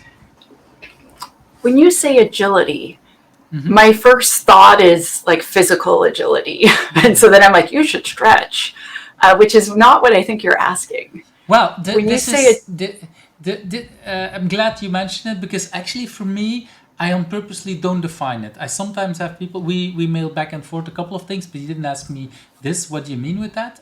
But if you would have, I would not have answered, because for me it's like, I want it to be as open as possible. And so having the thing that you say, like, okay, stretch is maybe a really important thing for people to hear. So could you say some more about that? Before I hear you have maybe something else, but why would you say to people, you advise people to stretch? So if you want to age a little slower and feel a little better, if you have a job where you're sedentary a lot, if you make time to stretch on the regular, you will feel better. I feel like a lot of us in tech, we don't take care of our bodies as much as maybe people in other fields do. And like when you look around a tech conference, you can look at people and see that not everyone's doing really well. And so I feel like taking care of your physical health and not just your mental health, like sometimes we just focus only on like, oh, I need these amazing technical skills. And we forget all the other skills, including like taking care of ourselves so that we age like gracefully, healthfully, happily, so that we don't. Our body is not the same. I'm 50 or a little bit above 50. My body definitely doesn't recover as well as I did when I was 20. So yeah, if I don't take care of my body, definitely I feel it. And it could be just going out and having fun, and that might be good. But yeah, I need my sleep. So if I don't sleep well in that evening, I will feel it. Well, when I do remember my first job. I don't think my first boss is listening in, but my first job, I do remember that I sometimes went out and had spent almost a full night and just sleeping an hour or two and then going to work. That would completely kill me. That would just not be possible. So yeah, I really thank you because that's. Yeah, it's well, you started with stretching, but it goes much further. Like you say, we have to really take care of our body, and stretching for me is an example of something. I typically work on, so I'm standing now, but this is actually, I'm standing on a walking desk. So I'm, nice. When I work, I have one too. For me, it's like, without it doesn't work for the podcast. I have too many people complaining if I would walk all the time, or on this spot. But for me, it's like, yeah, I feel the difference. I was at the office today, so I didn't move as much as I normally do, and I feel it. And I know that I will feel it tomorrow even more than today, because I don't feel I moved enough. So that's really important message. But okay, I interrupted you when you started talking about a different kind of agility tip. So let's bring that second one. Okay, for mental agility, I would say a thing that is a tip that I definitely wish someone gave me when I was younger is learn how you specifically learn best. And then don't be afraid to go learn cool things. Like I learned drumming at age 34. And then at age 35, I was performing live in bars and recording an album the following year. Yeah. Wow. And like, yes, I'd already played other music before, but still. But drumming is basically, for me, drumming is one of the hardest instruments to play, because basically your four pieces of your body have to move in different, well, more or less the same rhythm, in the sense that you probably don't do at different timings, but still you have to move it in different kind of things, and move all four independently. I have a friend who's a professional drummer, and he even sings with it. And it's like that for me. I sing too. It's insane how you use 5 parts of your body with a totally different way. And then typically, well, my friend learned it very young, when he was young, because basically his mother told him, like, even when you were young, you were always hitting on stuff and doing that all the time. But you did that at a rather old age, I would say, for learning a new instrument. What triggered you? Was that also the learning? Was there something else? My hands were hurting too much to play guitar, but you really wanted to do some music. No, but drumming is wrists and elbows and arms and legs. And so with my band, I was like, hey, how about you play guitar for an hour and I'll just play the drums? And I was just like joking around. And then he was like, oh, like, okay, that was not bad for your first time. And so then I was like, I'm going to just take a couple lessons just for fun. And I remember, like, maybe my third or fourth lesson, a Pearl Jam song came on. And so I just sang along to the song. And then the drumming instructor was like, let's do more Pearl Jam. And like, let's do another song that you know. And I just sang along to all of them. And so at the end of the lesson, he's like, so you sang along while you drummed. And I was like, oh, is that okay? He's like, that's extraordinarily difficult. There's a very small percentage of people that can do that. And so I made you do it the whole half hour. So you can't psych yourself out and pretend it's hard because you just did it effortlessly. So you sing and drum now. And I was like, oh, and he's like, very few of my students can do that. So you're going to sing and drum from now on. And I was like, okay. And so then one of my old bandmates was like, hey, so I used to drum in our band. So like a different one. He's like, you're going to sing and I'm going to play bass. And we would just tell each other funny stories. And then before I knew it, we had all these silly songs like Kirk versus Picard, because we needed to know who was hotter, obviously, in a song. Right. And so we formed this comedy troupe where I would sing and drum and tell jokes and make people laugh. And like, it was a great time. And so if you keep learning, you will keep your brain young. And if you figure out how you learn best, and for me, I see a thing, I try the thing, and then I show the thing to someone else, and now I know it, if that makes sense. Yeah, and for me, it's when I read a book, I think I understand it, but then when I teach it to someone or create a workshop around it, and I get lots of questions that I didn't think about because I'm too naive, and then I really learn the hard part, and then I was like, now I understand and now I know. So I recognize that part of learning. I also like so much, and when you mentioned it earlier on, that there's so many, what you say, 21 ways of learning. This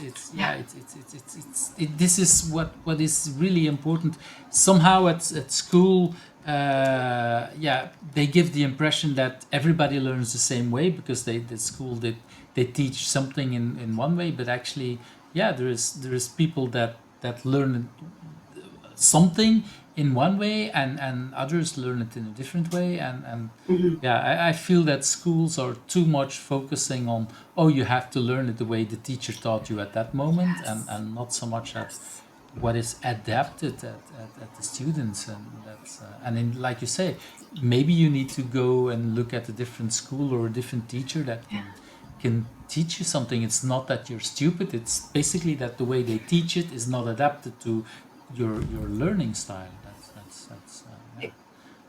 Exactly. I feel when I was doing We Hack Purple, I remember I was doing a live stream with a bunch of people, and I asked one of them, I'm like, hey, how's this look? And he's like, oh, you should probably ask someone else. And I was like, I value your opinion. Of course I want to hear your opinion. And he's like, Tanya, I'm blind. And I was like, oh, I'm sorry, I didn't know. And he's like, I come to your streams because you always describe everything so well. and then you have closed captions whenever you can on your videos, and you do this and you do that. And he's like, yours is the most accessible content of all the content creators. And I was like, oh, well, one of my cousins is blind, and one of my uncles is deaf, and one of my aunts is in a wheelchair. And like my whole family has like multiple types of disabilities. So it's just natural for me to make sure that my loved ones would be included, right? And so it had never occurred to me that, because I just did those things because I'm like, of course I have to do those things. And he's like, yeah, so this is the first time ever that I've been part of one of your things. And I was left out because I was like trying to do like some colors and stuff, and I just won. And I was like, oh, I hope I didn't offend you. He's like, no, it's great, but I can't help you. And I was like, yes, sir. And so someone else like, but he helped you a advice. lot in a way, not on that particular part, but he helped you validate the way you created your course and your video in a way. So that's well, and that it was worth doing those things, because I remember people are like, why would you pay extra for closed captioning? Like almost no one reads those. I'm like, because the percentage of people that do read those otherwise couldn't be part of this. Right? And also, like, this may sound odd, Eve, but like when I watch French TV, I always have French subtitles on because I read really well in French. I don't listen very well in French. I speak better than I listen, which is unusual apparently. But like, especially like the Quebecois accent versus the Parisian accent versus like the African like French accent, it's different. And like, I'm so much better with European French than I am, even though I live in Canada and I used to even live in Quebec. I'm better with that accent. And so, especially Quebecois TV, I absolutely have to have the French subtitles. And a lot of people are like, why would you have English subtitles on an English video? And I'm like, for all of the people that are like me. Yeah, I get that. That is really it's inclusivity on all kind of levels, and that makes sense. Definitely, I recognize that. So thank you again. That's again a tip on a tip. So that's really wonderful. Let's move to that next question about remote work. And when you talk about being on stage, and a lot of that is in physical things. How much experience do you have with remote teaching and everything like that? You talked about your videos, so I think a lot of that. What have you learned about remote work? So it's interesting because when I started, I left Microsoft and I was traveling all over the world, and I had put on some weight. And so I've been like a super healthy weight my whole life, except for when I worked at Microsoft, I became a bit chubby, and I was like, oh, this is like really not good for my health. Like I haven't been exercising like I normally do. I haven't been doing this. And so like, I'm like, I need to change the way I'm working. This isn't going to be good for me in the long run. And so I was like, I'm going to start my own company. And the first company didn't work out, which is fine. I started a startup. It didn't work out. So then I wasn't sure what to do. And people were like, hey, could you come train our devs? And I was like, yeah, that sounds fun. I'll totally do that. And so then I was doing that more and more. And so I decided to start a company where I would travel the world and give training. Well, then I announced it. Guess when, Eve? February 2020. Oh, yeah. And so perfect timing. At that moment, it was still perfect, but 2 weeks later, that was a little bit of a problem. Yeah, so basically over the next couple of weeks, all my contracts got canceled. And I was like, oh no. So I was like, I guess I'll do online training. And so most of the trainings that I do are not in person unless it's paired up at a conference. So, today, conference. Today. Yeah. And I have to say, I love it because one, teams are distributed now. So now I can train a team that is in Europe and in North America at the same time. And we can do 2 hours per day for 4 days, right? And give 1 hour of training. So then they have the rest. So first of all, they're not missing a full day of work, which apparently a lot of people find really stressful to take out for themselves for training. We can do people in lots of different time zones, lots of different cities all at the same time. Everyone doesn't have to fly away from their homes. right? Which I is, can yeah. reach, I reach more people because I don't have to pay to travel. So I don't have to charge them to travel. I don't need a visa to work at these places because I'm working on Canadian soil. I'm doing a service on Canadian soil for them, right? And so it opened up so many lines of business for me. And then I get to be home. So I can run upstairs and make myself a super healthy lunch rather than eating out, which won't be usually as healthy as something as I would make. And then I can see my family after work instead of being in a hotel room bored by myself. And so, or traveling back and forth and spending a lot of time in traffic jams and whatever. That yeah, exactly. And I had to learn a lot about how to still gain and keep their attention. And so I have all these like little micro breaks and quizzes and questions and memes and all these different little things that we do to make sure that everyone feels active throughout the day. And breaking up training into multiple days is like the absolute best. As soon as I started offering that, every company took it. And I feel like it offers this like level of flexibility for clients that is so, so much better. And so most of my trainings are not in person. So I am doing a client training in person in October because I have family in that city and I really want to see them. And they're paying extra for that. But would I do that in a different city? I don't know. It really depends on the client and like how much I want to visit that place, how long it takes to get there. But I would say 95% of my training is virtual. And yeah, as teams are more and more distributed, like imagine trying to teach people in Brazil and Estonia in the same day, right? How would you do that? Exactly. Yeah, And otherwise they would have to pay twice. And now they can pay once. Yeah. And I would say also like what I've noticed with remote work is, and I kind of hear this a little bit, is that you're able to, well, for a lot of training, if you do it in person, you do a training full day and everybody jumps in. Well, if you do it remotely, you can say, well, let's split it over multiple days in multiple weeks. I teach 3 hours or 4 hours, whatever, or 2 hours. Then people have time to digest it, learn it, and the next day I can come back, because basically there is no travel, not for them, not for you, and you can combine these things so that. And the same thing, people from different time zones, it doesn't matter. Well, it matters a bit because they have to adjust to the time zone, or you have to adjust a bit, but it's a totally different kind of adjustment than taking a plane and losing, basically, let's face it, almost every time a week for doing even very small amount of trainings, because you have to fly in and yeah, that takes a long time. So a lot of there. And they can record it. So a thing that happens a lot with training is someone's sick.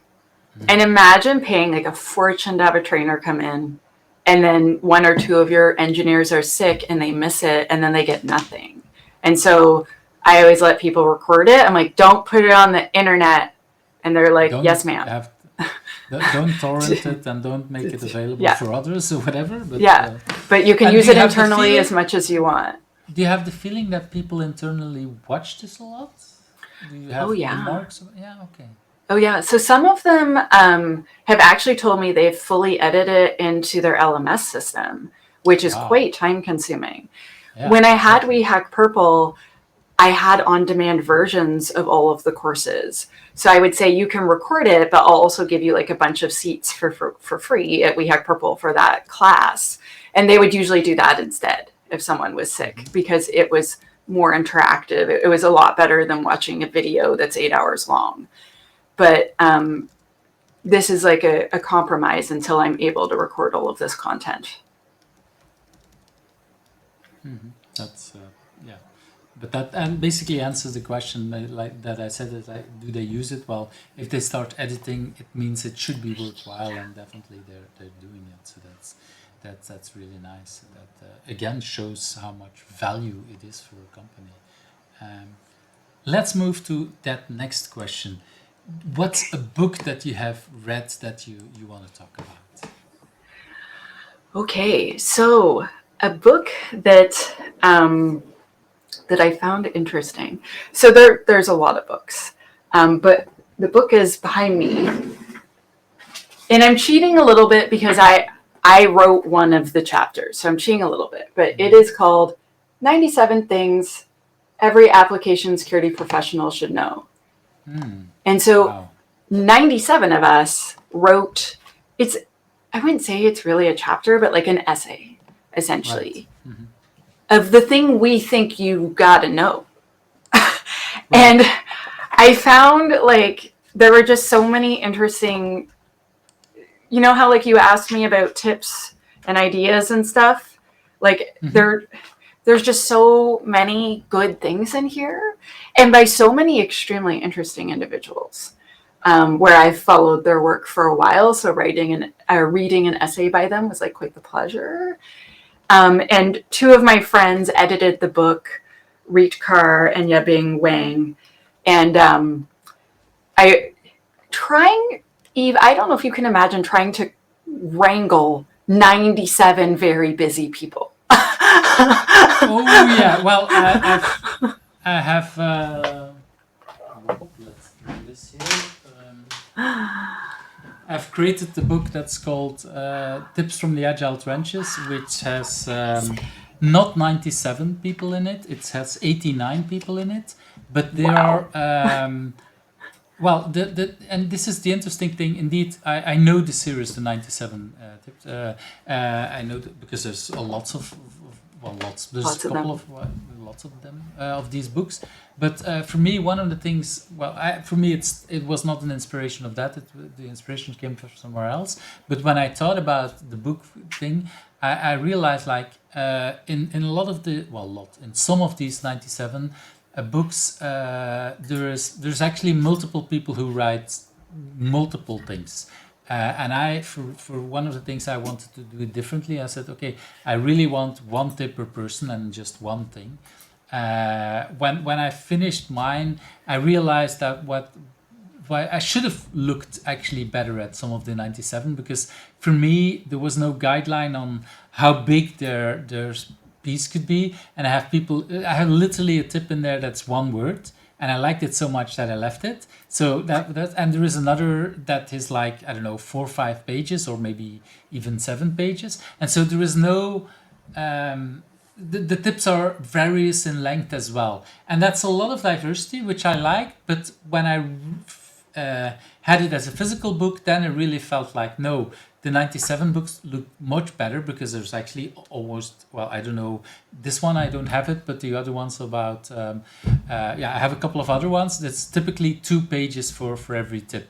It's like, and that it feels much more consistent. Like you look at it, and so that's, but again, that means a lot more interactions with the people who are writing.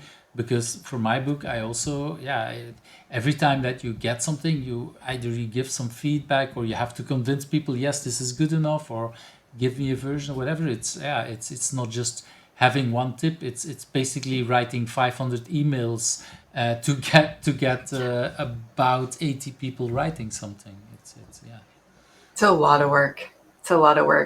But I like how you get to have the perspective of many, many people in such a short, because the book, it's not really, really long either, right? So it's very digestible. So I like that. Yeah, that's for me is one of the really nice things about these series of books, is that you get different perspectives. In my book, there is actually some tips that would contradict each other, and I'm like, that's perfectly fine, because that is the world we live in. It's not like there is just one solution. Sometimes there's multiple ways of looking at things, and that's diversity, the different kind of things. For me, that is that's very important, to make sure that we have people from all around the world, that there is some good balance in. We talked about gender before, that there is a good balance between men and women.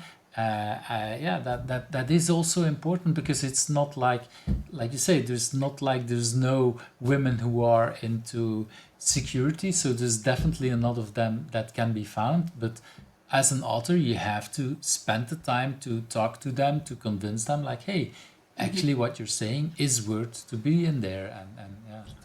So that also takes some time. That's for some people, it takes more time convincing them that actually they're good, and then when they write, that's like, would this be an ideal? Is this already a good start? It's like, wait, this is the best thing I've read in everything, and you just, it took me 10 mails to convince you to write something, and then you hesitately send me, is this okay? And it's actually the best thing that I've had so far. And there's others like immediately sending something, and it's like, yeah, okay, I see that you want to do it, but there is still work to do. So so yeah, it's a little bit double, like you say, because you wrote a part of it. Is there anything that you've learned also about the book writing? I mean, not just in what's in there, but you've written already books. You have written books. Now you're in a book where with a lot of other people. Is there something different in these kind of things for you? To me, it's a lot easier to write a couple pages to include in someone else's book. So I've done that for a whole bunch of books. Like I don't know if you've heard of the Tribe of Hackers. I'm in a bunch of those books. There's all sorts of people that I've written a chapter or an essay for their book. And to be able to encapsulate one idea, I find very easy compared to like when I wrote my first book, Alice and Bob Learn Application Security. I wrote it specifically. I wanted every single thing to be in it that I wish I had known when I transferred into application security, so I would know how to be good at that job, right? So I wrote it for past Tanya. So then when I wrote my second book, I was like, what do I wish software developers knew? Because I surprise them a lot when we talk. Like when I give training, there's always things where they're like, oh, I didn't know that, or like, that like that's not how I've been doing it, and like I was under the impression like they taught me it this way in school, for better or worse, right? And so I was like, what are all the things that I wish that they knew? And like I covered 10 programming languages and 8 frameworks and 5 technologies, a secure system development lifecycle, and then agnostic advice for every language. Like that's a lot for one book. And I remember my publisher was like, that's a lot. And I was like, yeah, I know, I'm biting off the exact maximum that I think I can chew. And so, sorry. I think that, I wanted to make something where I'm like, these are all the things that I wish that you knew, if that makes sense. Mm-hmm. Yeah, that definitely makes sense. That's and again shows the diversity of who you are, and the diverse couple of things that that you had. That's really wonderful. You mentioned the book, so the series of books. I think this is the one you mentioned, the Yes. Tribe of Hackers. So that's Yes. well, yeah. There's a couple of them, so I only put one there. But that might also I'll add this one and a couple of others in the show notes as well for people to see if they want to look it up, because that's a really nice one to add as well.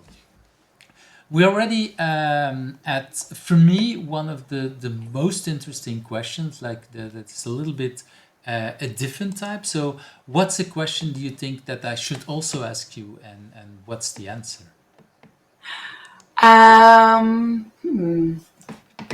What should you ask me? So a question that people ask a lot is, so I kind of like what Tanya's doing here. How do I keep track of Tanya? And the answer, or what I am trying to make the answer be, is I have a free newsletter. And every month, just once a month, I send an email, and it's all the content that I created that month. And it's every single event I'm going to be at in the future. And then I give like the address? Yep, that is the address. And I've had a lot of people say like, oh, I have trouble keeping track of like your videos or where you're going to be or this. And so someone was like, how can I keep track of you? And I was like, oh, I'll make a newsletter and then hopefully that will work. And it seems to be working. And so I'm really interested because I do have, this is the interesting part. I do have a mailing list where I do have some actually quite a couple, well, quite a lot. For you have probably like way more subscribers, but I have like, I don't know, somewhere between close to 200 people who are subscribing, and my friend Johanna Rotman keeps pushing me like, yeah, you have to publish. But for me, yeah, it takes a lot for me to write, especially on a regular thing on a newsletter. You said something interesting. You said, okay, I sent everything that I do in that past month. Does that mean you don't add any additional text to it? Is it just links, or how should I see it? No. So it starts as a letter to my subscribers where I'm like, hi everyone. You know, the one that I just sent was like, so I went to Hacker Summer Camp, which is what we affectionately call DEF CON, Black Hat, Diana Initiative, B-Sides Las Vegas, etc., SquadCon. And, you know, I had so much fun meeting up with friends. Here's a bunch of pictures of me with various friends, right? And it was really wonderful, all the people, because I made several meetups where people could come hang out with me, and lots of people came and hung out with me. And I was like, thank you to everyone that came and like that. It was just so wonderful. And then I was like, also, I have this petition going. So I'm petitioning the Canadian government to adopt my secure coding policy. And then like, here's my policy again, in case you haven't seen it 400 times, because I keep spamming you with it. And so it's like a letter. And then I'm like, okay, so here's a bunch of content that I created since I talked to you last time. And then here's my updated list of events. And then I'm like, and here's a dumb meme that I think is funny. I always end with a meme as like a reward for reading the whole thing. Mm-hmm. And it's very simple. And it's just, if you're trying to keep track of me, this is the easiest way to do it. Does that make sense? But what I'm hearing, yeah, it makes a lot of sense. And what I'm hearing is you basically, give a kind of update of your life on what you've done without then. When I asked my question, I wasn't really good enough question. The question I asked was like, okay, do you write something? And it what I had in mind was, okay, do you have extra things that you put in there as tips? But now it feels more like basically. I do know at one time I worked at the company, and every time I had to send my invoice, I thought this was the first time let's strike back. Normally when I work at the company, when I give the invoice, you give it to some administrative person, and I give it in person because we see each other in person.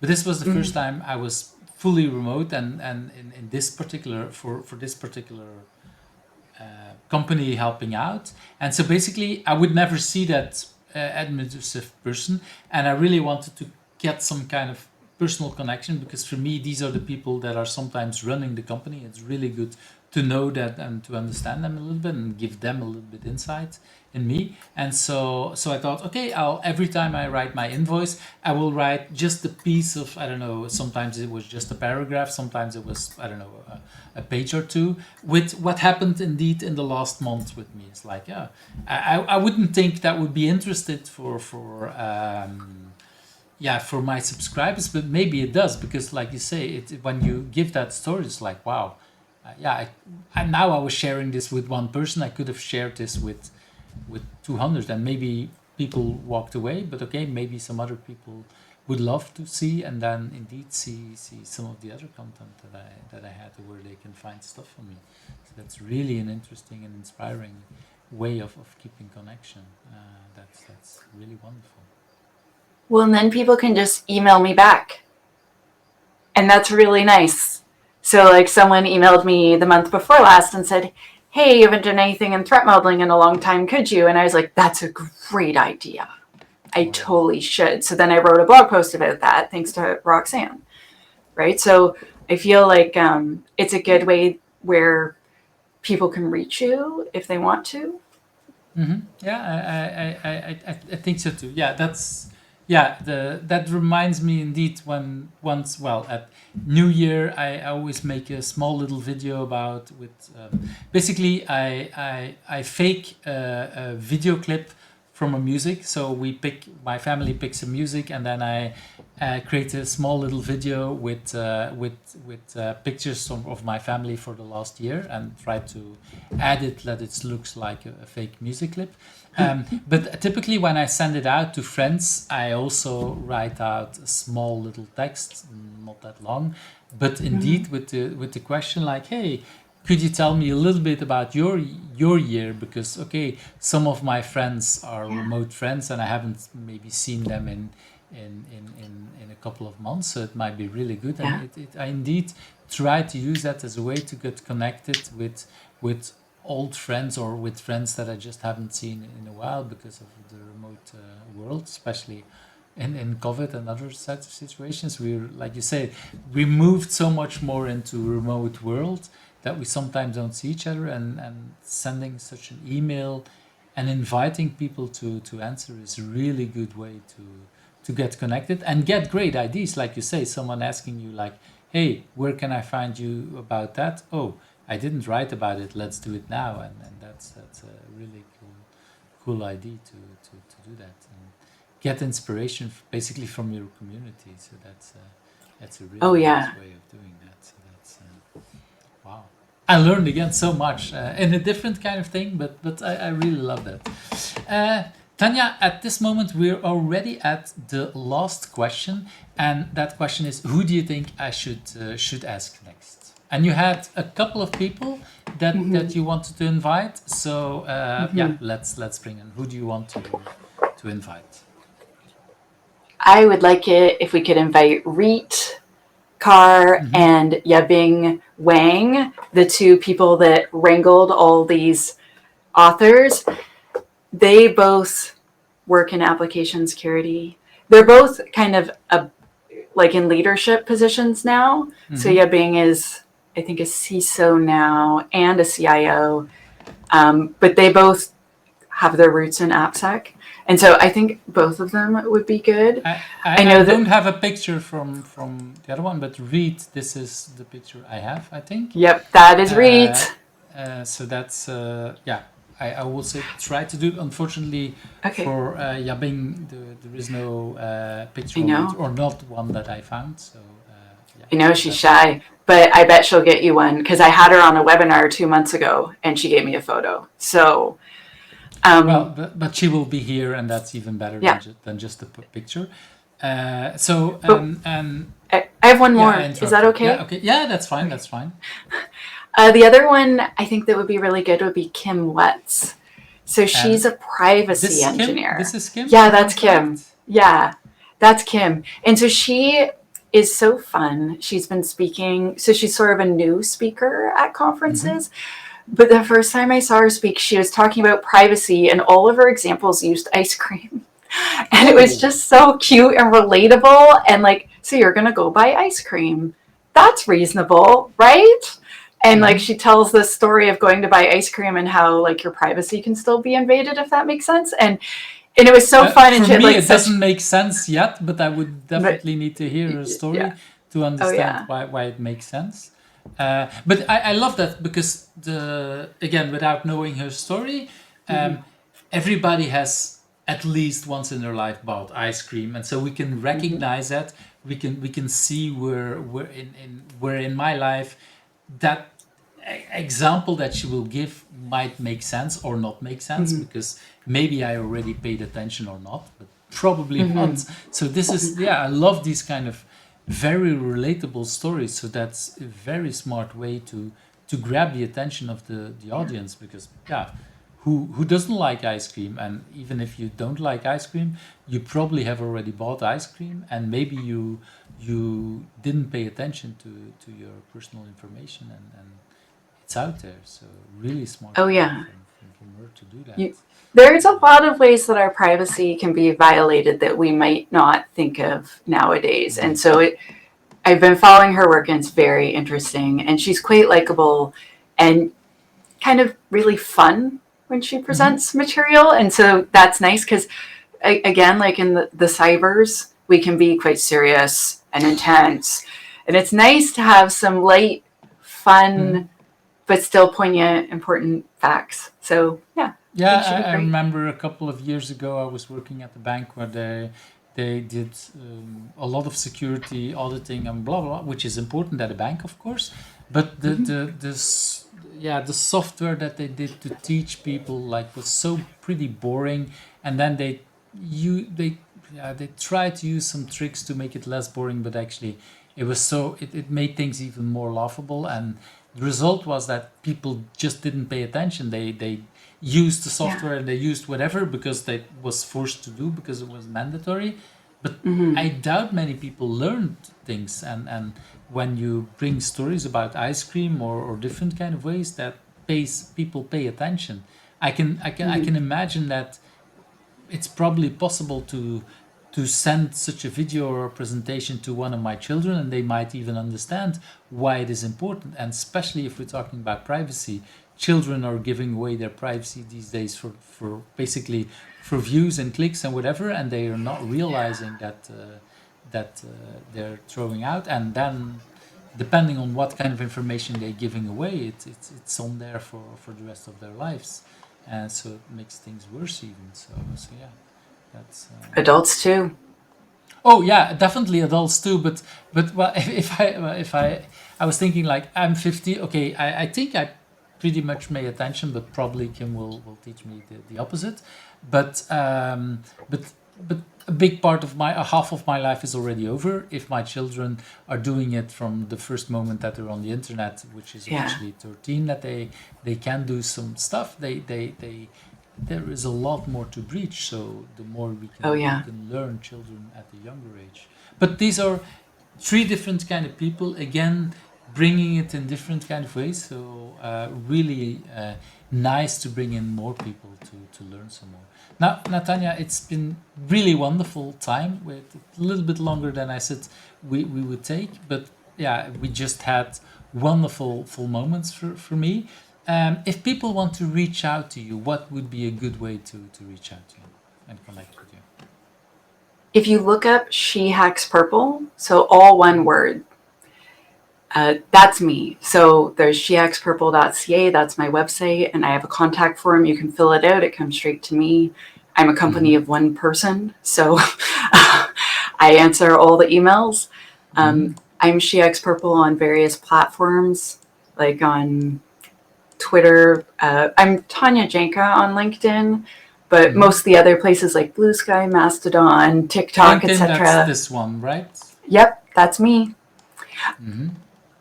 I'm the only person that I'm aware of with my name.